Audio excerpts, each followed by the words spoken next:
రాష్ట్రాల్లో ఖమ్మం జిల్లా రాజకీయాలకు ప్రత్యేక స్థానం ఉంది.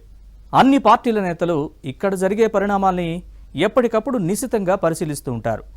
రాజకీయ చైతన్యం కలిగిన ఈ జిల్లాలో పాగా వేసేందుకు బీజేపీ వ్యూహాత్మకంగా పావులు కదుపుతోంది. ఖమ్మం గుమ్మంలో వేడెక్కుతున్న రాజకీయ పరిణామాలపై ఇన్సైడ్ స్టోరీ.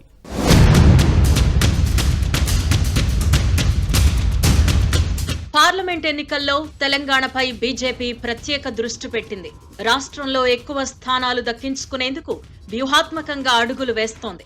కేంద్ర హోంమంత్రి బీజేపీ అగ్రనేత అమిత్ షా స్వయంగా రంగంలోకి దిగి క్యాడర్కు మార్గనిర్దేశం చేస్తున్నారు అంటే ఈ ఎన్నికలను ఎంత ప్రతిష్టాత్మకంగా తీసుకున్నారో అర్థం చేసుకోవచ్చు. తెలంగాణలో పట్టు సాధిస్తే దక్షిణాదిని దున్నేయొచ్చు అనే ఆలోచనలో ఉంది. దీనిలో భాగంగా ఖమ్మం లోక్సభ సీటుపై అమిత్ షా స్పెషల్ ఫోకస్ పెట్టారు. అభ్యర్థి ఎంపిక నుంచే వ్యూహాత్మకంగా వ్యవహరించింది బీజేపీ.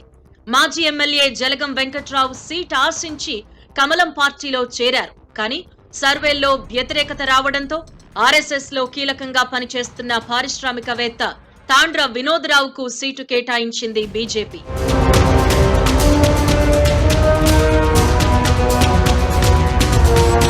ఖమ్మం పార్లమెంట్ అభ్యర్థి ఎంపికకు ముందు నుంచే బీజేపీ అగ్ర నాయకత్వం ఈ ఉమ్మడి జిల్లాలో తమ కార్యకలాపాలను ప్రారంభించింది. గ్రామాన క్యాడర్ను రంగంలోకి దించి పార్టీని ప్రజల్లోకి తీసుకువెళ్లింది. కమలదళం నిరంతరం ప్రజలకు అందుబాటులో ఉండాలి అని ఆదేశించింది. అంతేకాదు ఇప్పటి వరకు జరిగిన 3 సార్వత్రిక ఎన్నికల్లో బీఆర్ఎస్ ను జిల్లా ప్రజలు ఆదరించలేదు. కేసీఆర్ వైపు కన్నెత్తి కూడా చూడలేదు. దీంతో గులాబీ పార్టీ స్థానాన్ని తాము భర్తీ చేయాలని భావిస్తోంది. పార్టీని బలోపేతం చేసేందుకు అమిత్ షా వ్యూహాత్మకంగా పావులు కదుపుతున్నారు. ఖమ్మంలో జరిగిన బహిరంగ సభకు హాజరవడంతో క్యాడర్లో జోష్ పెరిగింది. ఏడాదిన్నరగా జిల్లా నాయకత్వంతో నేరుగా టచ్ లో ఉంటున్నారు. ఎప్పటికప్పుడు క్యాడర్కు మార్గనిర్దేశం చేస్తున్నారు.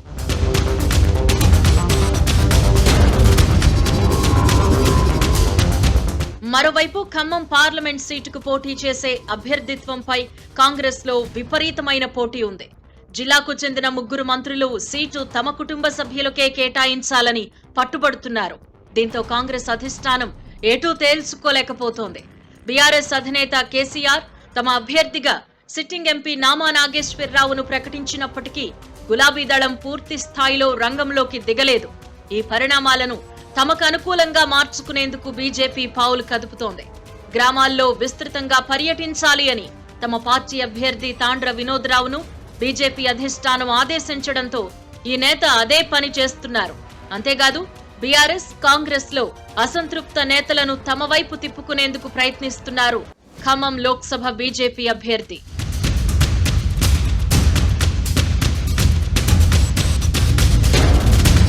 అలాగే కాంగ్రెస్ బీఆర్ఎస్ ద్వితీయ శ్రేణి నేతలు కార్యకర్తలను కూడా బీజేపీ వదిలిపెట్టడం లేదు.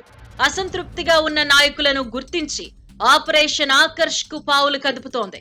3వ సారి కూడా మోదీనే ప్రధానమంత్రి అవుతారు అని, కేంద్రంలో బీజేపీ అధికారంలోకి వస్తుందని చెబుతూ గ్రామాల్లో బలంగా ప్రచారం చేస్తున్నారు.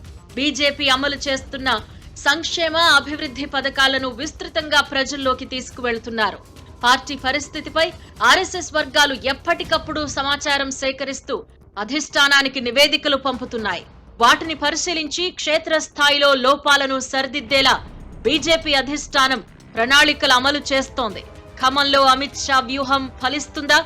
రాజకీయ చైతన్యం కలిగిన ఖమ్మం ప్రజలు బీజేపీని ఎంతవరకు ఆదరిస్తారు అనే అంశాలు హాట్ టాపిక్ గా మారాయి. ఈసారి ఖమ్మం లోక్సభ స్థానంలో ఏం జరుగుతుందో చూడాలి మరి.